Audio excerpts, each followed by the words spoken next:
السلام عليكم ورحمة الله تعالى وبركاته. اللهم صل وسلم وبارك على سيدنا محمد وعلى آله وصحبه وسلم أجمعين، آمين. ازيكم حبايبي واخواتي في الله؟ عاملين ايه؟ يا رب تكونوا بخير وفي أفضل صحة وسعادة يا رب.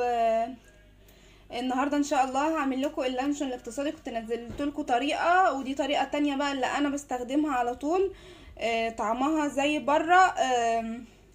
ريحة اللانشون هتبقى ان شاء الله زي بره، ومش هنستخدم لا فراخ ولا لحمة ولا اي حاجة مكلفة، كلها حاجات من البيت. كل اللي هيبقى ممكن مكلف شوية ان احنا فيها بيض بس، يعني انما الباقي كلها حاجات من البيت، حاجات ان شاء الله طبيعية.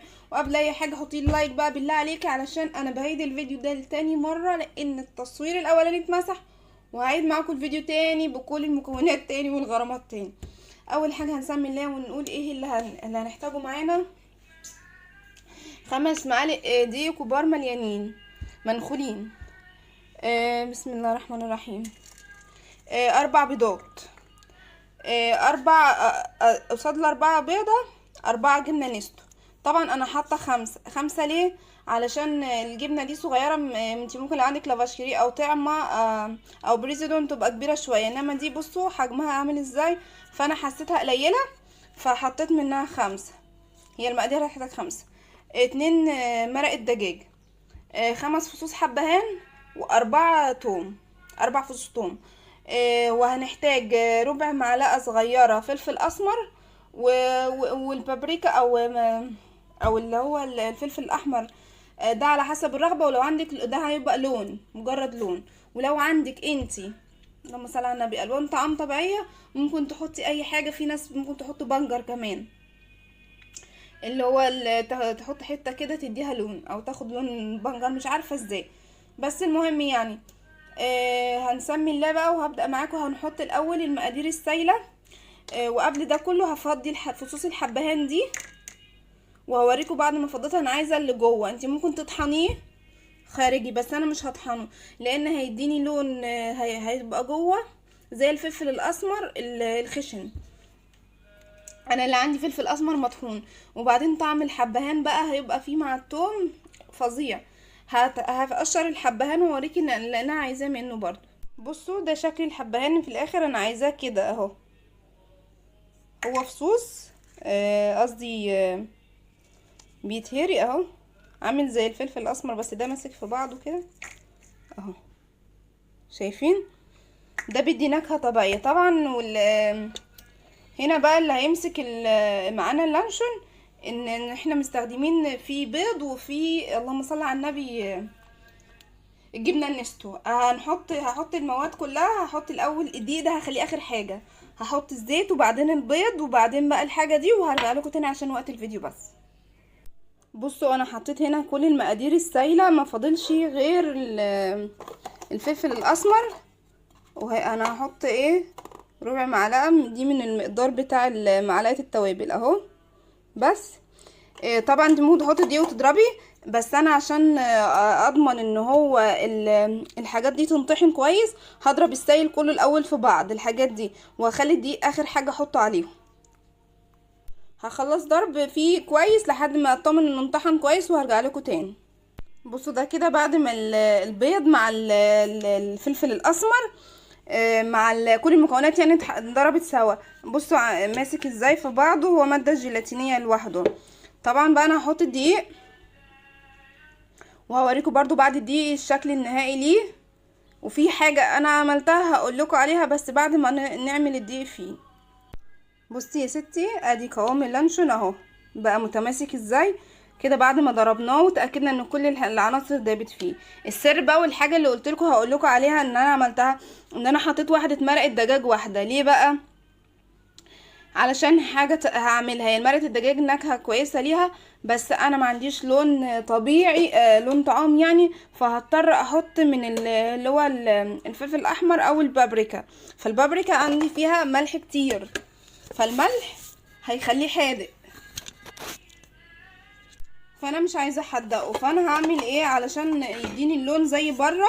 هحط معلقتين من البابريكا، مش مليانين من بتوع يعني بمقام معلقه صغير. المعلقتين اهي ادي واحده، وهحط واحده كمان من نفس دي.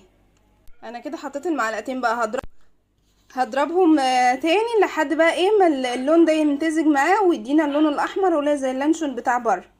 هخلص ضرب وارجع لكم تاني. وادي يا بنات الشكل النهائي بقى لللانشون اهو. وادي القوام، بصوا السمك بتاعه ما شاء الله عليه. طبعا انتوا دلوقتي احنا داخلين خلصنا كده، داخلين على مرحله التسويه. انا طبعا كل الطريقه هكتبها لكم، المكونات هكتبها لكم في صندوق الوصف. بس اهم حاجه زي ما قلت لك، ان كنتي هتحطي بابريكا بدل لون الطعام هتحطي واحده او واحده ونص مرقه دجاج قصاد يعني انت لو هتحطي من معلقتين لتلاتة بنفس المعيار ده اللي انا معيره بيه بابريكا، شيلي واحده مرقه دجاج على طول. انما لو هتحطي حبه صغيرين او عندك لون طعام تاني طبيعي ان هو ما يعملش معاكي ملح فخلاص، لان زي ما قلنا المرقه فيها ملح والبابريكا فيها ملح، فاحنا مش عايزينه يكون حادق يعني. الخطوه الجايه وهي الاهم، هو انا اول ما عرفنا الطريقه دي من ماما وكده كنا بنعمله من يا اللهم صل على النبي، بنحطه في كوبايات ستانلس. فانا المره دي هعمله معاكم بطريقه تانية، هعمله بحاجه جديده يعني مختلفه. هحطه في كيسه وهوريكم هنعمل ايه في الكياس عشان كمان يدينا شكل شكل بره. الاول هعبيه وبعد كده هقول لكم هنعمل ايه تاني. بصوا بقى احنا كده خلصنا وهنيجي مرحله ما قبل التسويه. الحركه اللي قلت لكم هتعملوها، هتجيبوا اكياس كده، كيس عادي، وتروحوا رابطينه من الاخر من هنا من النهايه من هنا زي كده. الكيس اهو، ده كيس عادي اللي هو الكيس التخزين العادي اهو. هتجيبوه من النص كده وتروحوا رابطينه من تحت اهو، بحيث انه يطلع معاكي ايه وتشديها كده بيطلع معاكي كده. وهتملي الكيس وهتربطيه برضو من الناحيه التانية وتربطيه بحيث يطلع معاكي شبه البونبوني او شبه اللانشون اللي بيجي من بره. انا برضو ايه هعمله وهفضيه وهوريكم ايه النتيجه يعني عشان مش هعرف هفضيهولكم هنا قدامكم. هحاول اخليه يتفضى قدامكم. انا كنت هقول لكم يعني انا مش هعرف افضيه والكاميرا شغال، بس ادي اللانشون اهو.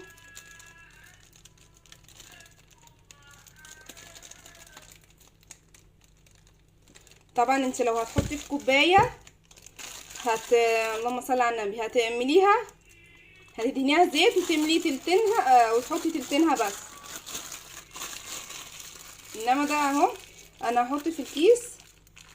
هو الكيس انت لو عندك كيس حجمه شوفوا عمل نزل علشان مش عارفه اتمكن منه برضو عشان بص على الكاميرا وبتابع بيه. لو عندك كيس ارفع من كده هيكون احسن. انا عندي اكياس ارفع هعملها فيها برضو وهجيب لكم النتيجه النهائيه. المهم ان انا وريتكم هتعملوا ايه. هخلص وارجع لكم تاني. جبت لكم ده كيس ارفع اهو. بصوا بقى انا مليته كده اهو. هسيب حته في الاخر هعمله كده عشان ينزل كل اللي فيه ويخرج الهواء، وهروح ربطاه. وانا هاخد وقت في اللف انا عارفه عشان انا ما بعرفش اربط الربطه دي تبقى صعبه عليا. نظر ان انا مليته كمان هفضي شويه منه كده. انا عبيت التلاتة خلاص. دي الكميه كلها اللي انا عملتها. طبعا هتقولوا كتير او كده، انا هعينه في الفريزر، بعينه في الفريزر عادي وبطلعه واللي التاني بسيبه تحت في الرف اللي تحت الفريزر على طول، بيفضل معايا لا بيعفن ولا بيطرى ولا بيجراله اي حاجه. دلوقتي المرحله الجايه هنعمل ايه. حله فيها ميه صغيرين كده من تحت علشان بس نسقط فيها اللانشون اهو كده.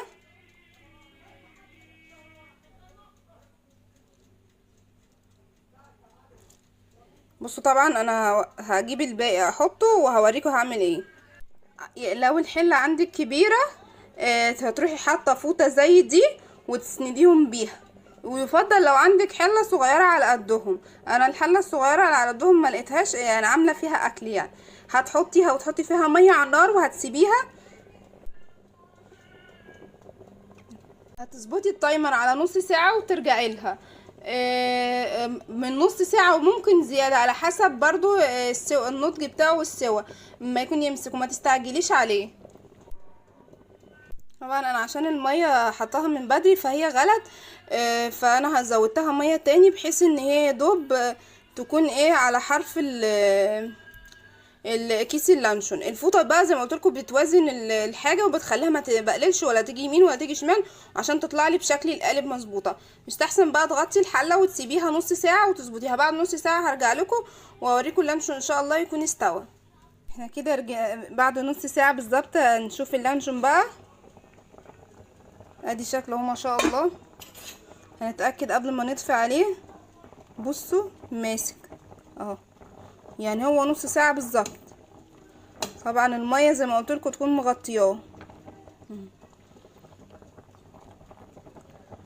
هطفي عليه بقى واجيبه لكم بره وهو بره. وادي شكل اللانشون بعد ما طلعته من الحله. هو طبعا اللون بيغمق اكتر. ما شاء الله عليه. بصوا متماسك، لانشون اقتصادي 100% ولا فراخ الجمعيه. بهزر طبعا. بس هو دلوقتي حامي جدا، فانا هستنى لما يبرد. اصلا ما ينفعش يتقطع او يتعمل في حاجه لما يبرد. هيبرد، ولما يبرد هرجع لكم تاني ونقطعه سوا واوريكم شكله بقى من جوه. طبعا والله رهيب. انا اللانشون ده بجيبه بعمله. انا ما بحب اللانشون بس ما بحبش اشتريه، يعني انا فبقرف منه صراحه. الريحه، ممكن الطعم، مش الطعم بقى كمان، لا بلاقي فيه حاجات عامله زي ما يكون شعر كده. والله العظيم يعني من الواحد اللي بيسمعه عن الفيران والقرف اللي بتبقى فيه، فالواحد قرف. فانت لما تعمليه في البيت ممكن زي ما قلت لك هتحطي فيه فلفل اسمر، تحطي قطع زيتون اللي انت عايزاه. لانشون اقتصادي 100%. يلا المدارس داخله، اللي اعمليه واعملي لاولادك في البيت، وبيتعان في الفريزر عادي مش بيتجراله اي حاجه. هتخزنيه بحطه في الفريزر.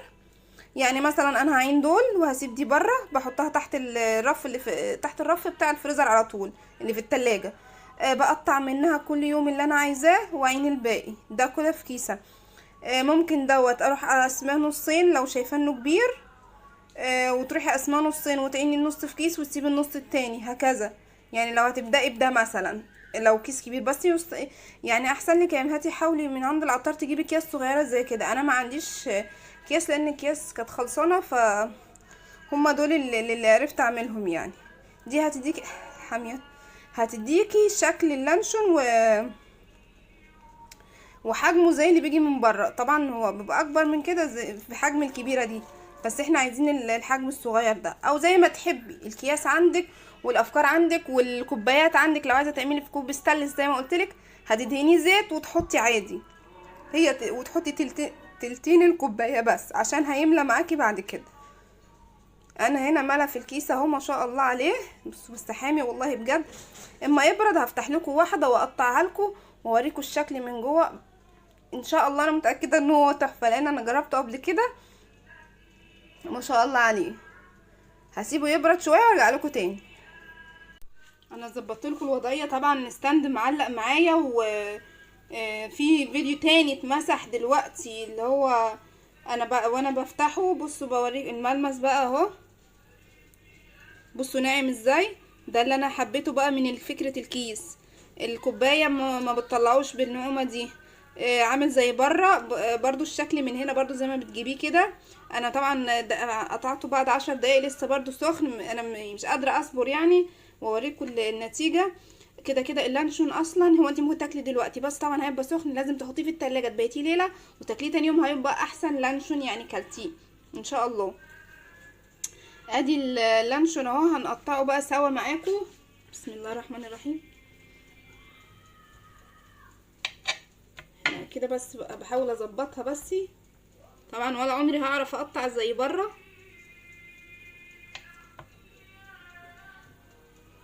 بس لسه الدخان بيطلع منه.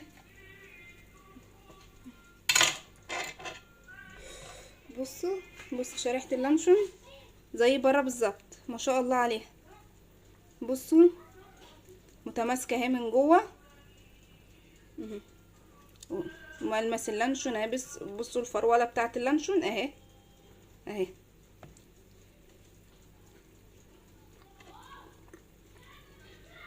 كان نفسي يكون عندي زيتون. ما شاء الله الطعم والله العظيم جميل. الريحه زيه زي بره احسن كمان. احنا كل الحاجات طبيعيه 100%. استخدمنا كلها حاجات من البيت. بتهيألي الحاجه الوحيده اللي كانت من بره اللي هي مرقه الدجاج. ومرقه الدجاج يعني مش مؤذيه قوي، انما كله بيض، جبنه، دقيق، حاجات من البيت. لا استخدمنا بقى لحوم ولا كده عشان الاولاد، لو عشان الحاجات مكلفه، وفي اولاد يعني ممكن اولادكم حد ما بيحبش اللحوم او الفراخ او كده. في طبعا برضو لانشون اقتصادي من غير بيض، هبشوف لكم الطريقه وانزلها لكم، ده علشان الاولاد اللي عندهم حساسيه من البيض كمان. اللي هو احنا هنا استخدمنا البيض ليه كماده جيلاتينيه، احنا ممكن نشيل البيض وكنا نحط مكانه جيلاتين، بس البيض برضو فيه فوائد ومفيد. طبعا اللانشون بقى المدارس داخله على الابواب، والاطفال كلهم بيحبوا اللانشون. انا كطفله كبيره يعني بحب اللانشون، مفيش حد ما بيحبش اللانشون. فجربوه ان شاء الله هتدعولي، ومش لو عجبك مش تنسيني بقى باللايك، علشان دي قلتلك 2 فيديوهات اتمسحوا مني وانا بصور، وارجع اعيد من الاول تاني. مش تنسيني باللايك، ولو اول مره تشوف القناه شرفيني على السوله. دوسي اشتراك وفعلي زر الجرس عشان يوصلك مني كل جديد. والسلام عليكم ورحمة الله تعالى وبركاته. ومعلش بعتذر على اللقلقة بتاعتي الكتير، انا حامل وعندي دايما قلة تركيز وضيق في التنفس، فاعذروني على كلامي الكتير او عدم تركيزي، ممكن اكون بقول كلام واعيده تاني، فاعذروني، انتوا طبعا اخواتي. ويستنونا في وصفات تانية اقتصادية احلى واحلى ان شاء الله، وكلها بحاجات من البيت وكلها بحاجات اقتصادية. مش انا قلتلكم مش هنشتري حاجة من بره ان شاء الله، باذن الله كل حاجة هنعملها في البيت، اضمن وافيد واصح لينا ولولادنا يا رب.